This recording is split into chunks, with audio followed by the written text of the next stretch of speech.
안녕하십니까. 부동산 서베이 이영래입니다. 네, 요즘에 이제 전세 사기에 대한 부분이 이제 계속 이어지고 있습니다. 저도 이제 앞전에 전세 사기에 대한 부분들에 대해서 이제 뭐 동영상을 이제 올리고 했는데요. 이게 계속 또 이제 지속이 되고 있는 상황이고, 그리고 또 올 하반기가 되면은 이 뭐 전세 사고라든지 이 관련해 가지고 문제들이 계속적으로 이제 더 커질 것 같습니다. 그래서 지금 부산시에서도 이제 전세 사기에 대한 이제 특별 단속을 해서 현재 이제 18명이 이제 또 구속이 됐는데요.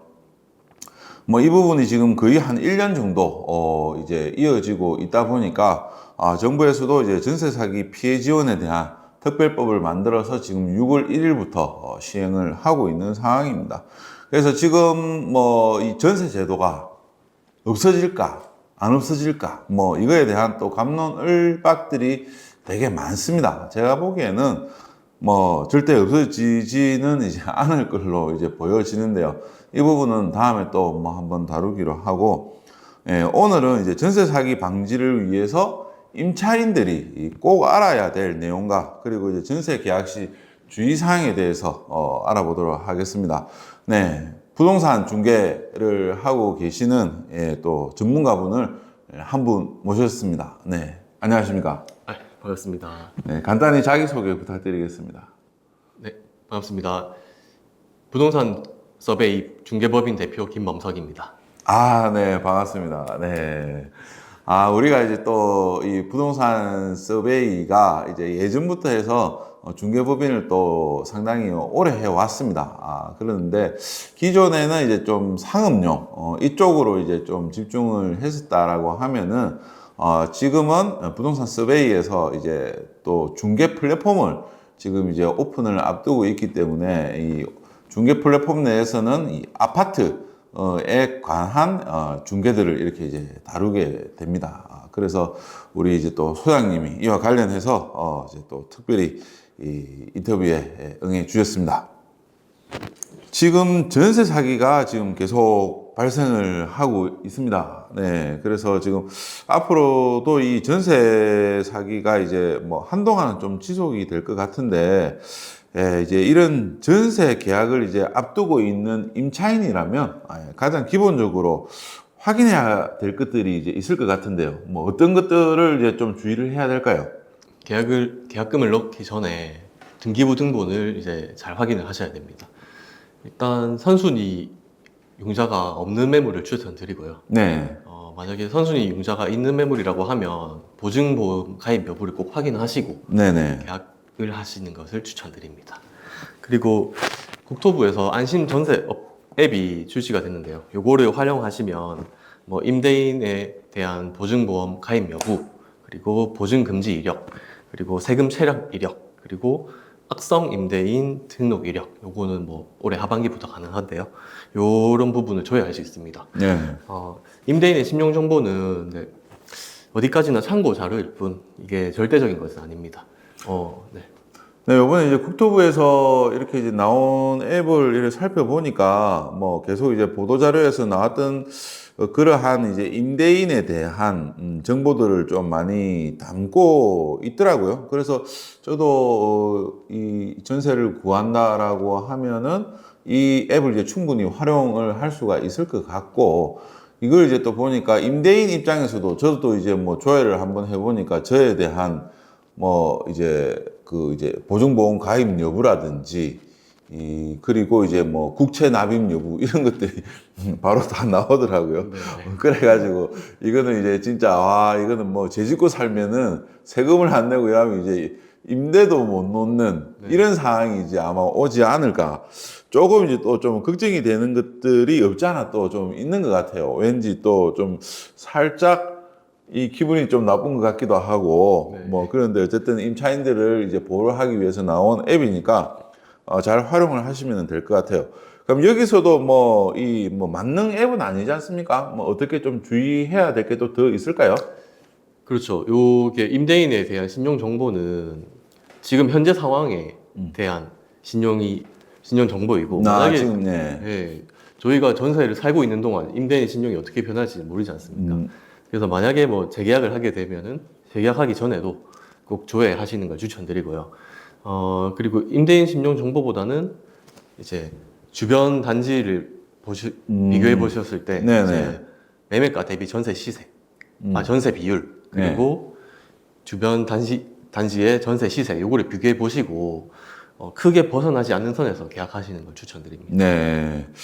우선 이렇게 이제 임대인에 대한 정보를 좀 조회를 할 수 있다라고 하는 점에서는 이게 이제 또 임차인에게는 이제 상당히 또 도움이 되는 정보가 될 거라고 이제 생각이 되고, 이게 또 이제 아무래도 뭐 이게 나왔기 때문에 중개 계약 시에도 이제 또 이러한 부분들을 이제 다시 한번 확인하는 과정이 또 생길 것 같기도 하네요. 예. 당연히 임차인들이 또 요구를 또 할 수밖에 없을 것 같고. 예. 그래서 지금 이제 이 다음으로는 그러면 이제 임차인이 뭐 아무래도 지금 가장 이 전세 보증금에 대한 가장 큰 틀이 이제 주택임대차 보호법이기 때문에 이 보호법을 이제 적용을 받으려고 하면은 아무래도 대항력을 갖춰야 되는데요. 이 대항력을 갖추는 요건들이 있겠죠? 네. 그게 뭡니까?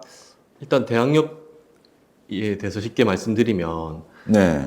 대항력은 주인이 바뀌어도 내 임대 기간을 보장받고 네, 그리고 네. 임대 기간 만료 시 보증금을 받을 수 있는 권리입니다. 아, 네네. 네. 이 대항력을 갖추려면 네. 일단은 융자가 없어야 되고요. 그리고 주택의 인도, 여기서 인도는 키를 받고 짐을 넣는 거죠. 네네. 그리고 전입신고를 하면 갖추게 됩니다. 네. 그리고 대항력을 갖추고 확정일자를 받으면 다음날 0시부터 후순위 권리자보다 우선하여 보증금을 변제받을 권리가 생깁니다. 이 대항력이라고 하는 부분이 이제 참 일반인들 입장에서는 되게 좀 어렵게 느껴지거든요. 그래서 저도 뭐 과거에 이렇게 생각을 해보면 뭐 경매 뭐 이런 거 이제 처음 시작할 때도 대항력부터 이렇게 이제 배우기 시작하는데 좀 너무 좀 전문 용어지 않느냐 이렇게 상당히 생소했는데, 예, 저는 이제 익숙해졌지만 사회초년생들 같은 경우에 전세를 구하거나 하는 상황이면 똑같이 이제 어려운 상황이라고 보여집니다. 그렇지만 이거는 이제 거의 뭐 필수적으로 이제 집을 구할 때는 알아야 될 기본 정보라고 이제 여겨지기 때문에 꼭 이제 주지를 하시는 게 좋을 것 같습니다. 그래서 이렇게 이제 대항력을 갖춰야지만 또 이제 전세보증금 이제 반환, 보증보험에 이제 또 가입도 이제 할 수 있을 것 같은데요. 이 보증보험 가입하는 거 뭐 어떻게 좀 조심해야 됩니까? 일단은 공인중개사를 통해 체결한 계약서가 필요하고요. 이제 네. 부동산 도장이 들어가야 되죠. 직거래는 그러면은 안 되고요. 네, 직거래는 보증보험 가입이 안 됩니다. 가입이 안 되고. 네. 그 보증보험은 이제 서울보증보험, 주택도시보증공사, 한국주택금융공사 이 세 군데에서 가입을 할 수 있는데요. 네. 공통적으로 임대차 계약 기간이 1년 넘어야 되고요. 네네. 그리고 세세한 건 조금 다르긴 한데 공통적으로 보면은 계약 기간의 절반이 지나기 전에 가입을 해야 됩니다. 네. 그리고 지금처럼 주택 가격이 하락하는 시장에서는 이제 주택 평가액에 따라 가입 여부가 이게 바뀔 수가 있거든요. 그래서 전입 신고를 하고 바로 이제 가입 신청을 하는 것을 추천드립니다. 네. 일단은 뭐 잊어버릴 수도 있으니까 이사하고 나서 바로 보증보험에 이제 가입을 하는 게 이제 좋겠다. 네. 이게 이제 보증보험 같은 경우에는 지금 임차인이 가입을 할 수도 있고, 그리고 이제 임대인이 이제 가입을 하는 경우도 있죠. 네. 그래서 이게 조금 혼란이 있는데 이걸 좀 어떻게 구분을 할 수가 있을까요?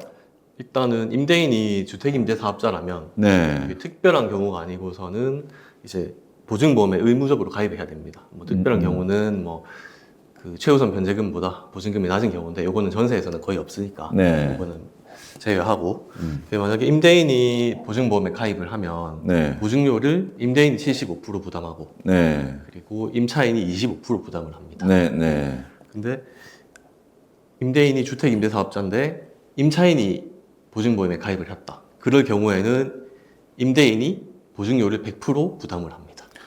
임대사업자 가입이 되어져 있는데 네. 임차인이 이제 보증보험에 가입을 했다. 네. 그러면 그 말은 이제 그 임대사업자가 보증보험에 가입이 안 된 경우가 되겠네요. 네. 그럴 경우에는 어떻게 됩니까, 그러면? 이게 보증보험이라는 게 쭉 계속 가입하고 있는 것이 아니고 네, 네. 세입자가 맞춰지면 그 보증 기간을 정해서 가입을 네, 하는 네. 것이기 때문에 네, 네. 가입이 내가 계약을 하는 당시에는 가입이 안 돼 있을 수가 있어요. 네, 네. 그래서 이거는 뭐 자연스러운 상황이고 만약에 뭐 임차인이 가입하는 경우는 대부분 은행에서 대출을 받을 때 네, 대출 상품에 보증보험이 이제 묶여 있는 경우입니다. 그러면은 네, 은행에서 이제 대출 실행과 보증보험 가입을 동시에 진행을 해줍니다. 네. 은행에서요? 예. 네. 그러면은 세입자는 이제 은행에 보증료를 먼저 지불을 하고요. 네. 그러면 은행에서 이제 영수증을 줍니다. 그러면 그 영수증을 임대인에게 이제 보내드리면 그 임대인이 이제 이제 보증료를 임차인에게 네, 네, 100% 납부하는 하는 시스템이죠. 은행에서 이제 전세 대출을 이제 받을 때 은행에서 이제 요구를 한다. 네. 그래서 그러면 임차인 입장에서는 뭐 임대 사업자인 주인한테 전세 계약을 하면은 이 전세 보증금 반환 보증도 가입할 수 있고 더 좋다라고 이제 봐야 되겠네요. 네, 그렇지만 이제 요즘 아파트는 네.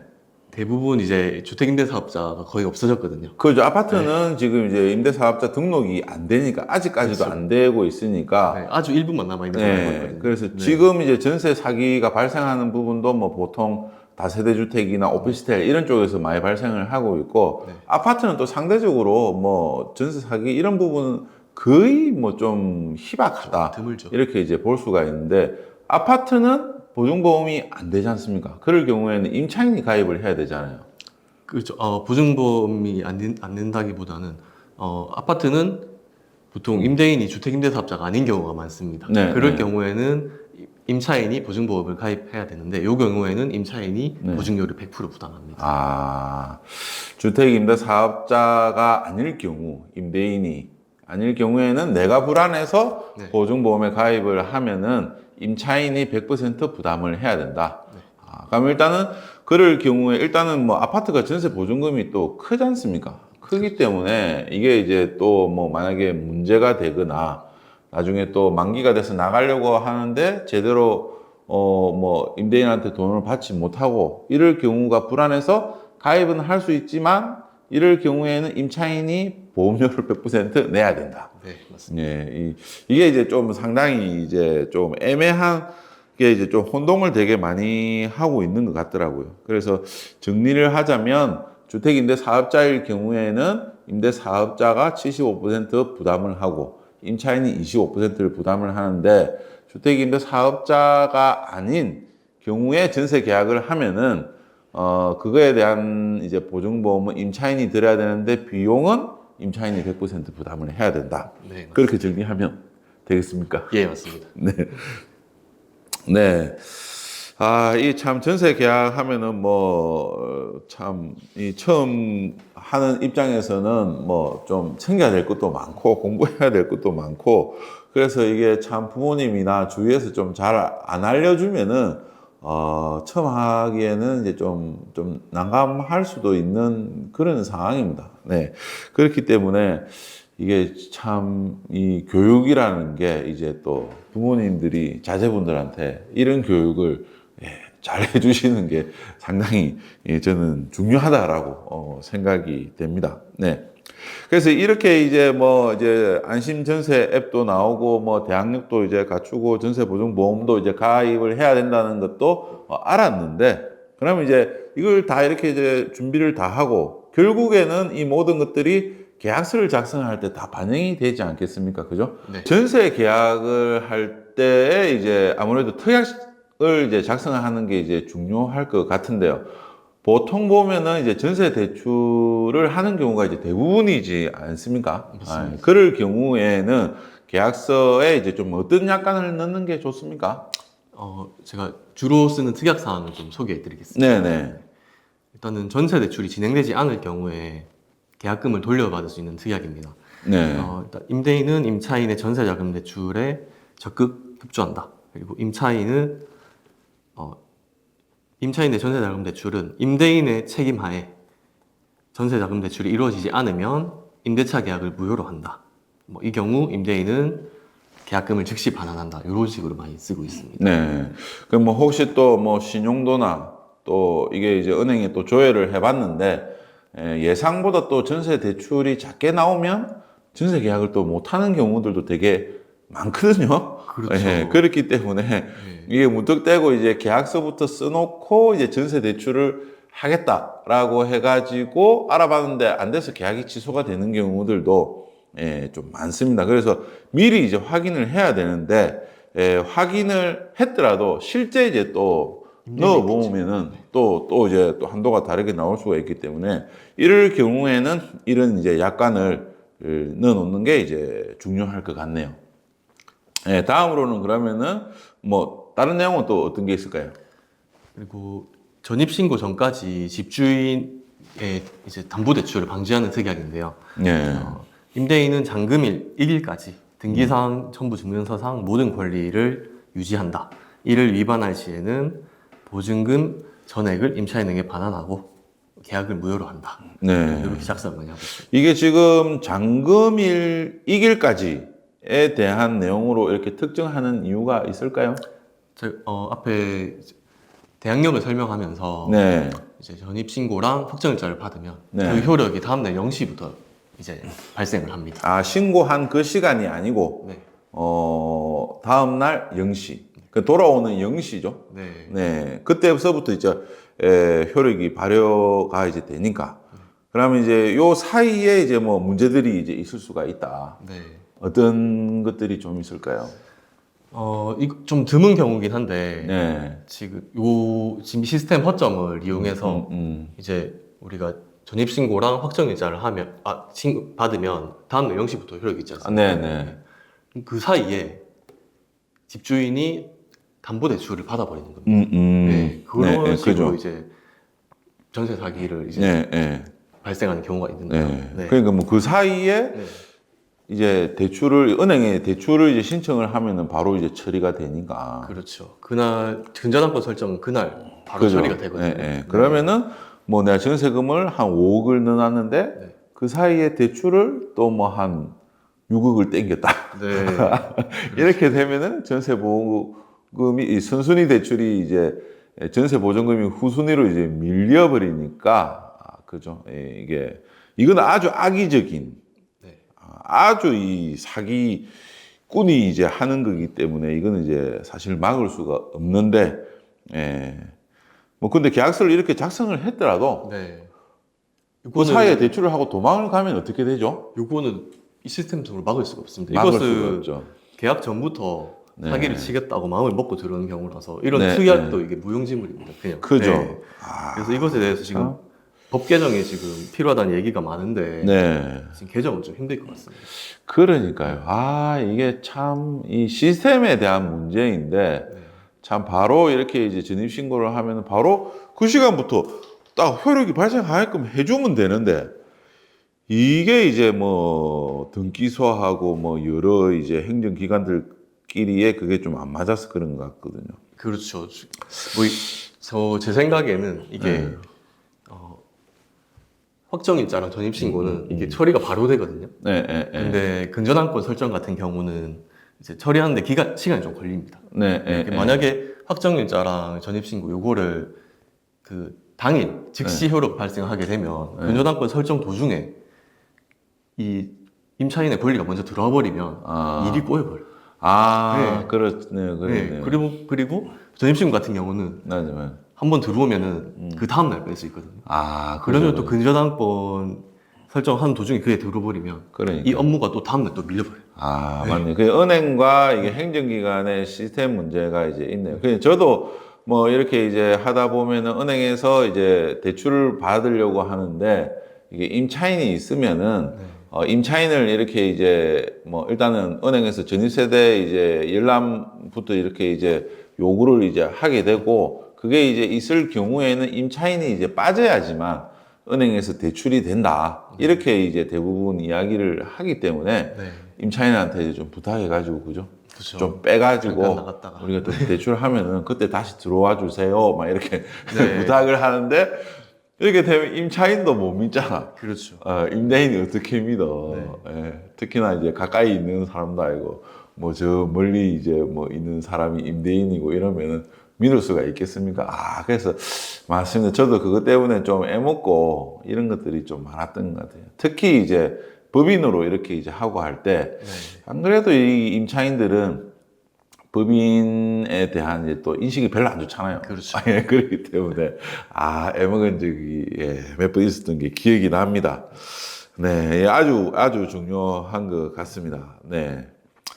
그 다음에는 이제 또 이제 전세 계약을 이렇게 정상적으로 이제 다 특약 다 적어 놓고 이렇게 했는데, 이제 또 중간에 또 이제 임대인이 또 뭐 대출을 어쨌든 뭐 또 할 경우가 또 있을 수도 있겠네요. 이럴 경우에는 좀 어떻게 하죠? 그 경우를 방지해서도 특약을 쓰는데요. 네. 네. 전세 기간 중에 융자 없는 특약을 대부분 이제 소장님들이 작성을 하고 계십니다. 네네.